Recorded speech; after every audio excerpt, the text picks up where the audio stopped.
کہ سفر شرعی کسے کہتے ہیں۔ اگر بندہ اپنے گھر سے 92 کلومیٹر کے آگے جاتا ہے تو یہ اس کا سفر شرعی ہے۔ سفر کی حالت میں وہ 4 رکعت والی فرض نماز کو 2 میں تبدیل کر کے پڑھے گا، یعنی 2 ہی نماز پڑھے گا، 2 رکعت پڑھے گا۔ اور فجر اور مغرب چونکہ فجر میں 2 ہے، مغرب میں 3 ہے، اس میں قصر نہیں ہوتی، یہ پوری پڑھی جائے گی۔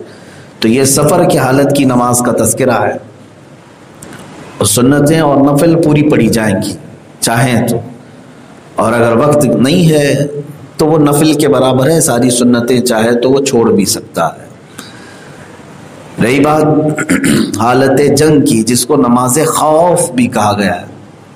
نماز خوف، جب مد مقابل سامنے کھڑے ہو جائیں حملہ کرنے کے لیے، اس وقت فوج کو 2 حصوں میں تقسیم کر کے ایک حصہ 1 رکعت نماز پڑھے گا، پھر وہ واپس آئیں گے، پھر یہ جائیں گے 1 رکعت نماز پڑھیں گے، پھر واپس آئیں گے، پھر پہلے والے جا کر اپنی دوسری رکعت کمپلیٹ کریں گے، وہ آئیں گے، پھر دوسرے والے جا کر اپنی دوسری رکعت کمپلیٹ کریں گے۔ یہ نماز خوف کا طریقہ ہے حالت جنگ میں۔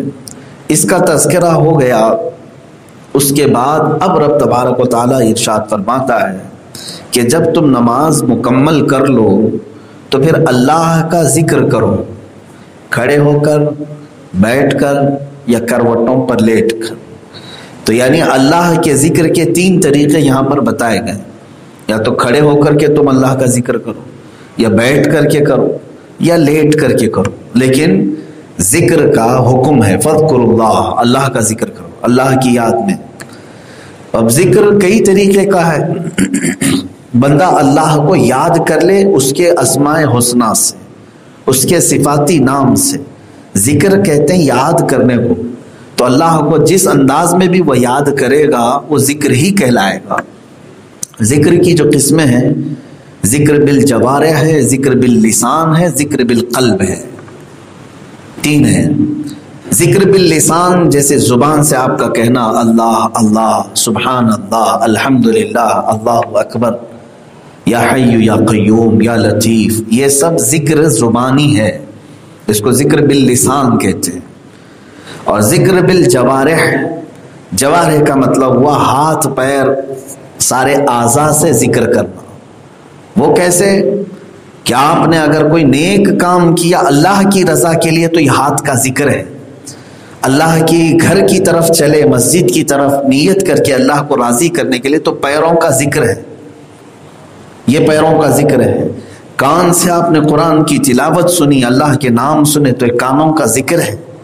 آنکھ سے آپ نے اچھی چیز دیکھی اللہ کی رضا کے لیے، وہ آنکھوں کا ذکر ہے۔ یہ کہتے ہیں ذکر بالجوارح، جس میں زبان کا چلنا ضروری نہیں، اعضاء جو بھی نیک کام کریں گے یہ بھی ذکر ہی کہلائے گا، اللہ کا ذکر میں مشغول ہے بندہ۔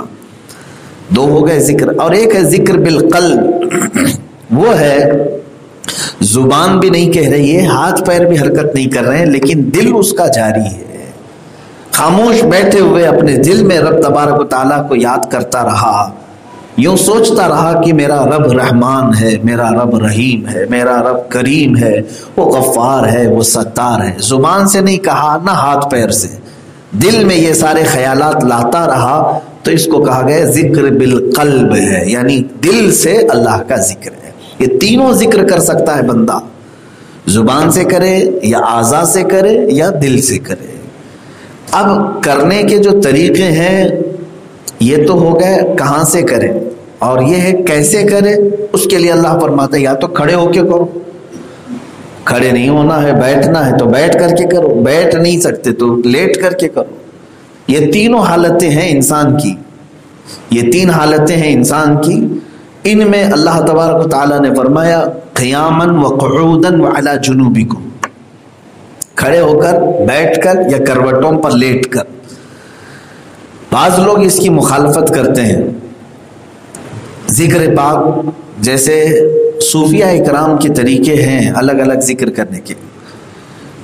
سعودی عرب میں وہاں کے جو جماعت اہل حدیث کے مولوی حضرات ہیں وہ اس طرح کے ذکر کو منع کرتے ہیں جو کھڑے ہو کر کے اجتماعی طور پر کوئی کرے۔ اہل حدیث سلفی کہتے ہیں اس طرح کا ذکر نہیں کرنا ہے، کھڑے ہو کر کے ذکر، اس کے وہ مخالف ہیں۔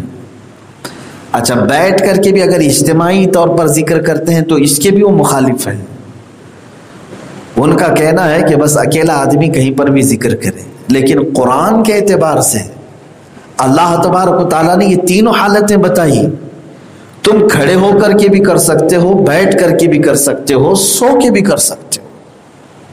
اسی سے یہ بات بھی سمجھ میں آتی ہے، رسول پاک صلی اللہ تعالیٰ علیہ وسلم کی بارگاہ میں سلام پیش کرنا، سلام جب پیش کرتا ہے تو کیا کہتا ہے معلوم ہے؟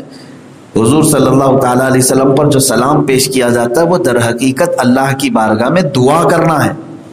ہم دعا کرتے ہیں، درود پڑھیں آپ، درود میں کیا ہے؟ اللہم صلی علی سیدنا محمد، اے اللہ ہمارے آقا محمد صلی اللہ علیہ وسلم پر رحمت نازل کر، درود بھیج۔ ہم تو یہ کیا کر رہے ہیں؟ دعا کر رہے ہیں۔ حضور پر جو درود ہے نا وہ در حقیقت دعا ہے اللہ سے، ہم اللہ سے کہہ رہے ہیں کہ اے اللہ تو رحمت نازل فرما۔ الدعاء هو الذکر، اور فرمایا گیا دعا ہی یہ ذکر ہے۔ اس کا مطلب ہوا درود پڑھنا بھی کیا ہوا؟ ذکر ہے۔ درود بھی کیا ہے؟ ذکر ہے۔ اب اس درود پڑھنے کا کوئی سسٹم ہوگا؟